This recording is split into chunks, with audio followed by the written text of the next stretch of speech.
kicks off with Kurt Angle in the ring and the Raw roster at the top of the stage. Kurt apologises for what happened to them last week with SmackDown invading, and Stephanie McMahon interrupts and makes her return to TV. She comes down to the ring and acts all nice and happy, but then turns on Kurt, telling him he ruined what her father created and they can't let SmackDown get one up on them. So at Survivor Series, Kurt will be the captain of the Raw team, and if they lose, Kurt will lose his job as the general manager of Raw. After the break, The Miz pulls up in a limo with Curtis Axel and Bo Dallas. Then Kurt tells The Miz that he's late and that he has a title match tonight, but because he's late, he won't tell him who he's facing. Bayley is said to verse Alicia Fox, but when Alicia comes out, she says that because she's the captain of the Raw women's team, she doesn't have time to verse Bayley, but this person does, and out comes Nia Jax. She has an alright match with Bayley, and Nia picks up the win with a leg drop.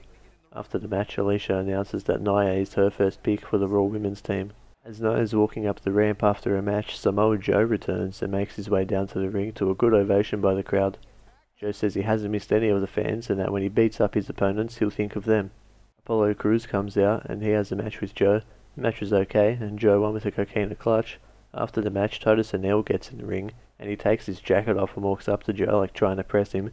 And as Joe goes to leave, Titus turns around to check on Apollo Crews and Joe turns back around and puts Titus in a coquina clutch as well. The Miz comes out with Curtis Axel and Bo Dallas for his title match, and his opponent is Matt Hardy. The match is okay, and The Miz retains by hitting a shitbuster on Matt. Backstage, Alexa Bliss is trying to help Kurt Angle with his problems with SmackDown, and Kurt says last week Alexa ran while Mickie stood there and fought, so tonight in the main event Alexa will defend her title against Mickie James. Asuka had a quick squash match with someone named Stacey Cullen. Kurt Angle's in his office and he freaks out on the walkie-talkie saying, "They're here," and the camera pans out and it's Daniel Bryan standing there. Kurt asks what he's doing there and starts freaking out again.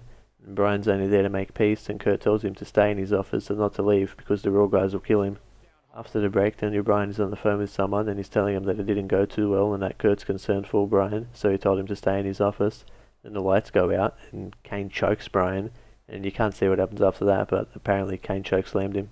Finn Balor and Cesaro had a nice match, and Finn picked up the win by hitting a coup de grace on the back of a standing Cesaro. As Finn's going up the ramp after his match, Kane comes out and chokeslams him on the stage, then heads to the ring for his match against Seth Rollins.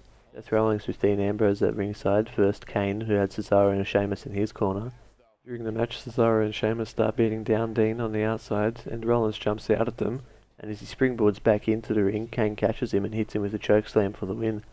After the match, Kane goes to keep attacking Seth, but Dean helps out by hitting Kane with the dirty deeds, but Kane sits up, and Cesaro and Sheamus beat up Dean, and gives both Dean and Seth a tombstone piledriver. Carl Anderson and Luke Gallows versed Rhino and Heath Slater in a Halloween street fight.